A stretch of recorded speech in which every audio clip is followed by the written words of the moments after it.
Welcome to the Marc Steiner Show here on The Real News. I'm Marc Steiner. It's great to have you all with us. Mahmoud Khalil is in the news. 11 days ago, this father-to-be was a student, a leading voice at Columbia University to end the war in Gaza and for the rights of Palestinian people. He's Palestinian.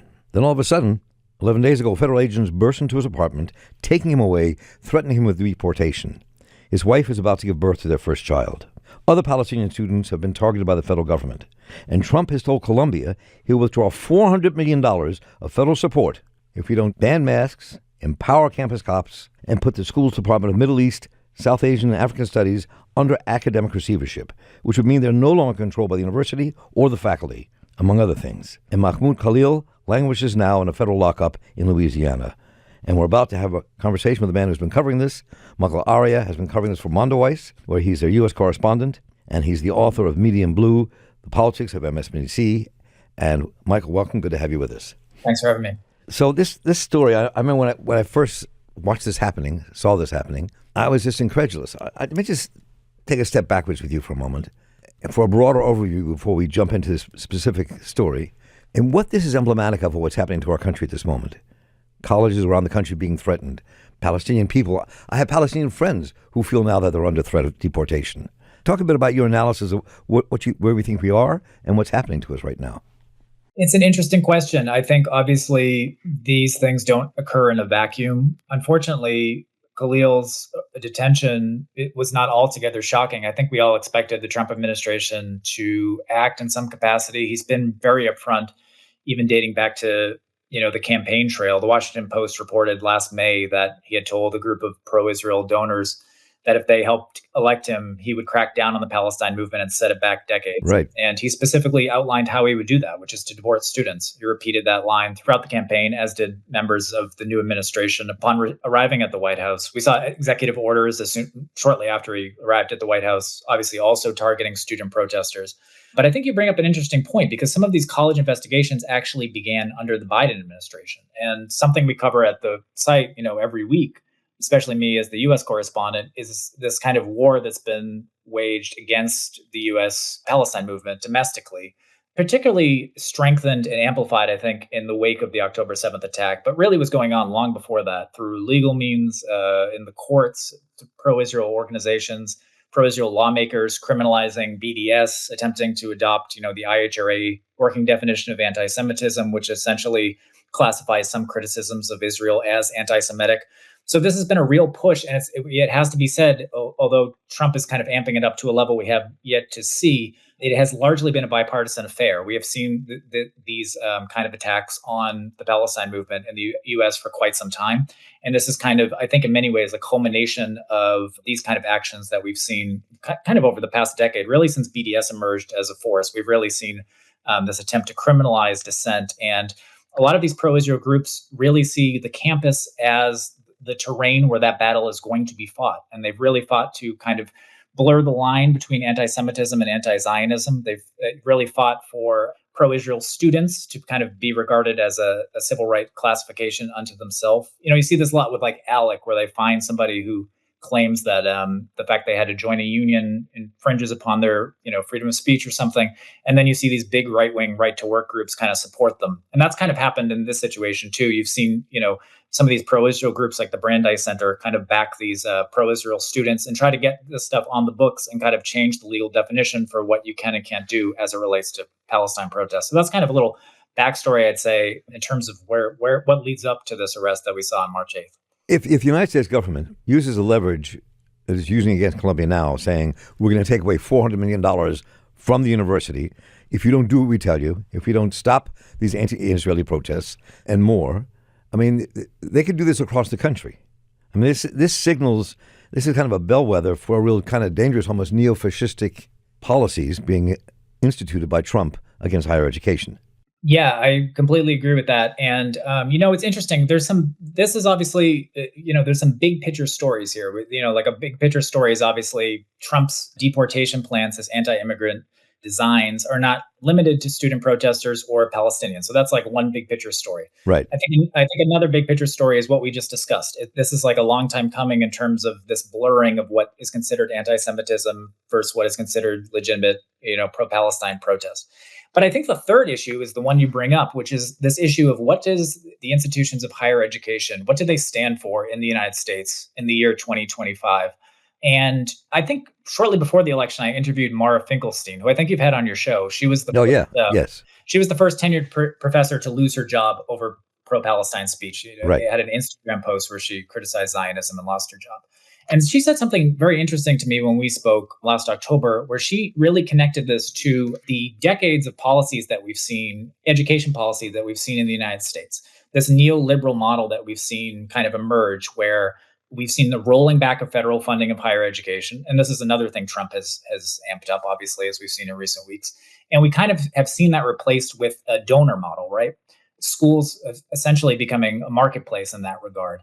And I think, you tap into this. Trump sent this letter to Columbia University saying that, $400 million is potentially on the line. We might revisit this and give it back to you if you do the following things, and basically laid out, a kind of crackdown on pro-Palestine protesters. And one of those demands was also, it's everything you mentioned, but in addition to that was the Trump administration was calling for the suspension of a number of student activists who were involved in the occupation of Hamilton Hall last April. This is a hall at Columbia that was occupied by a number of students, drawing attention to what was happening, the genocidal assault. And was occupied during the anti-war demonstrations in Vietnam as well. Exactly. Right. And it should be pointed out, Columbia, we've seen so much news in the last week, it's hard to keep up, I realize, but something that happened is that the other day, Columbia announced that they were suspending, expelling, and potentially taking degrees away from a number of the people who were connected to that protest. So I think part of the story here is obviously the Trump administration. The other part is how these universities have kind of either complied or just been straight up complicit in the designs of the Trump administration, presumably because they do not want to see their endowments threatened in any capacity. And now you have an announcement from Linda McMahon, the new head of the Department of Education, right, sending out this announcement that 60 schools which have been investigated for alleged anti-Semitism are potentially on the verge of facing disciplinary action, presumably similar to what happened with Columbia, where they'll have their federal contracts and grants pulled and are put in a position where they're really between a rock and a hard place, so to speak, in what they want to do. And I think when it comes down to it, I mean, that's what Mara Finkelstein told me. She said, I don't have to have sympathy for the people who fired me to acknowledge the fact that my school was put in this position where they could either get rid of an anthropology professor or have their endowment threatened. And to them, it probably wasn't a big decision. So I think that right. is something that we have to keep in mind here. This isn't only a story about immigration or Trump or McCarthyism. It also is a story about kind of what the face of higher education looks like in the United States, especially a place like Columbia, which is a private university and therefore technically isn't beholden by the First Amendment in the same way that other places are. There's legitimate questions here. What kind of responsibility do they have to their faculty? What kind of responsibility do they have to their students? And it's all this stuff about, freedom of speech and, freedom of inquiry, all this kind of stuff that you see in the mission statements of universities like Columbia and like Harvard. Does that mean anything? Or, do these actions just kind of prove that it's all just words that they don't really take seriously? I mean, this is what happened in Columbia. As I said earlier, I think is just the tip of the iceberg. This was, I think, in some ways, a test for the Trump administration and the right wing to see how far they could go, where they could begin this process, how they could clamp down on protest, and I think that this whole issue of anti-Semitism. Let me take a step back for a second. I'm Jewish. I grew up in a family of pogrom and Holocaust survivors, and I've been involved in the movement against the occupation since the late '60s. And I think they use this bogus move to call protests against the occupation as anti-Semitic. I mean, I think anti-Semitism is there. Anti-Semites are everywhere. But the protest movements and the movement itself is not anti-Semitic. And I think this is an excuse they use also to divide America and to be able to justify their clamping down on campuses. And Columbia was a place they started. Before we jump back into that, let me ask you a bit more about Mahmoud Khalil and what you know now, what you know about what his situation is, what is happening legally, and where he is. Sure. So, as we mentioned at the top, Mahmoud Khalil was arrested by ICE agents on March 8th. These are ICE agents that were, in plain clothes agents who followed him into his home alongside his wife, who, as you mentioned, is 8 months pregnant. They did not initially produce a warrant. There had been reporting initially that the ICE agents themselves were a little confused because we should point out Mahmoud is a permanent resident with a active green card. So Right. when his wife produced the green card, reportedly the ICE agents had called presumably their supervisor or the office and had basically said this might be some sort of mistake. He has a green card, and we're told that the State Department had revoked the green card as well as his student visa. So he is taken into custody by the ICE agents. There was a period of about 24 hours where nobody, including his attorneys, were able to figure out where he was. I should point out that is not sadly, that is not altogether shocking when you look at ICE, how they operate, and the history of like our immigration detention system. But it is nonetheless very concerning. They couldn't get in touch with him. A judge in New York, we eventually figured out that he was in a detention facility in Louisiana. So he's moved thousands of miles away from his family to this detention facility. A judge in New York blocks the deportation order that was issued by the Trump administration and calls everybody into court. This is last Wednesday. And the Trump administration the Trump lawyers were trying to get this thrown out of the New York court. They're essentially arguing that it has no jurisdiction, that everything should go to Louisiana where Mahmoud is being held. At that hearing, we found out that his lawyers still had no communication with him. They had no way to get in touch with him. So the judge, actually, some news shortly before we got on this call today, the judge ruled that the proceedings will occur in New Jersey, which essentially means that the government is supposed to bring Mahmoud back to the East Coast in order for this to go on. And that hasn't happened yet. And that hasn't happened yet. It was just announced. And it is, the lawyers, they put out, some of his attorneys put out statements that basically said, this isn't necessarily a cause to celebrate, but it is something of a small victory because it is a setback for the Trump administration, which is trying to have this moved. So that's kind of where we're at now. And as you point out, this is just the first. I mean, Trump has said, as soon as it happened, he celebrated on social media and said that there were many more to come. There has since been more than one additional Columbia students that have been, one who was detained, who we know very little about, detained in Newark, and ended up is currently at a facility in Texas, a detention facility. And then there's another Indian student a doctoral student, architect from India, who is actually set to finish a doctoral program in urban planning this May at Columbia, and learned that she was being targeted by the Department of Homeland Security. So actually fled the country, trying to escape this targeting by the Trump administration. So his arrest has really kicked off, I think, further arrests. We've seen it at Columbia, but unfortunately, I have no reason to believe we won't start seeing it at other places. And the administration is being very explicit about the fact that these will continue, that this is not an isolated incident. And the people you mentioned, just to put their names out there, Laka Cordia is the Palestinian student, the woman who is from the West Bank, and the other is Ranjani Srinivasan, the Indian national who was targeted. And you're right. I mean, because Trump now has this kind of rhetoric and history of ignoring the courts, saying he can do what he wants to do. Yes. It's almost difficult to kind of put your hands around this in terms of what the potential is for the strengthening of this neo-fascist kind of regime in Washington. Because if they win this battle, they don't stop there. They'll continue. Right. That's absolutely true. I think when Mahmoud was first detained, I think there was a belief from many people that the Trump administration would be relying on some of the anti-terrorism measures that came out of the Bush administration. For those of us who remember, the immediate aftermath after 9/11, things like the Patriot Act, like many situations, and I just talked about, how Biden kind of paved the way. A lot of the war on terror legislation, some of the groundwork had really been done in previous administrations. So like the anti-terrorism bill that Bill Clinton passed in 1995 had a provision in it about material support for terrorist groups. It's interesting that legislation came in response to the Oklahoma City bombing, and he was pressured by pro-Israel groups to really kind of include this provision in it in order to go after Palestinian organizations. I think a lot of people, when Mahmoud was originally arrested, a lot of people assumed this was going to be the root of the Trump administration. They were going to try to prove in some capacity, although it still seemed like a legally shaky argument, that student protesters had somehow supported Hamas. Hamas is, of course, regarded as a terrorist group by the United States government. Right. What we learned pretty quickly through the court documents and some people connected to this case that had spoken to places like the New York Times is that they are not relying on that type of framework. They're relying on a provision from the Immigration and Nationality Act from back in 1952. The dark irony of this is, as you say, they're invoking this issue of anti-Semitism. The last time this provision was wielded was the height of the Red Scare, and it was used to target Holocaust survivors who were suspected of being Soviet agents. Right. So it was actually used to go to target Jewish people in the United States.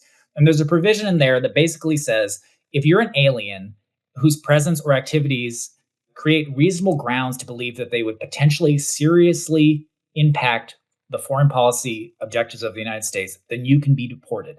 And that is very troubling. I think this is potentially a scary thing. I think that even goes beyond some of the stuff we saw in the War on Terror, because in the War on Terror, we really saw these, esteemed legal minds in the Bush administration kind of pore over the Constitution and try to find these little loopholes or reinterpret it in a way where they could justify all these kind of like draconian measures or unconstitutional measures.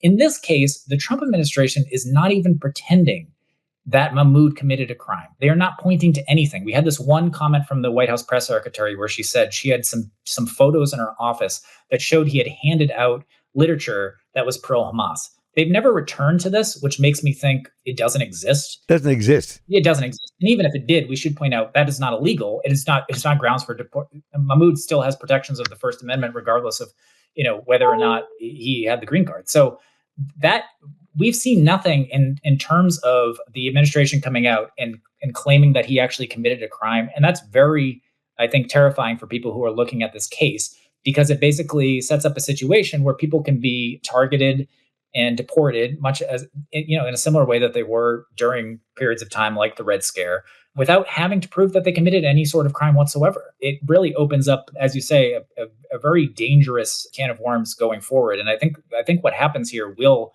potentially have, massive repercussions for the next 3 years. You quote a friend of mine who I've done work in the media with before, Jelani Cobb, who's now the dean of journalism at Columbia, saying, "Nobody can protect you. These are dangerous times." I mean, when I read that, knowing Jelani Cobb, who doesn't suffer fools gladly, who's not easily intimidated, who's got great analysis, to say something like that is something America should listen to understand what it is we face. Yeah, absolutely. I mean, that is a quote from a New York Times article that ran about a week and a half ago. Right. It was in response to the fact that another professor, an adjunct professor, Stuart Carl, had basically told a group of students, stop posting on your social media about the Middle East. If you have a social media page, make sure it doesn't have commentary about the Middle East. And a Palestinian student had basically objected to that and brought up the fact that the school was promoting censorship and kind of bowing to the Trump administration. And that's when Cobb made the statement that you said, allegedly, or it was reported to the Times, nobody can protect you. He said, these are dangerous times. So, yeah, I think it's very ominous. I mean, to hear this kind of stuff from this institution, I think it's worth pointing out also, shortly before Mahmoud was apprehended by ICE agents, the administration of Columbia sent out a statement to faculty and staff notifying them that their protocol as it relates to ICE had shifted. And prior to that point, they had been regarded as what's a sanctuary university, which is similar to a sanctuary city. Basically, It said, if ICE shows up on campus, we're not going to assist them.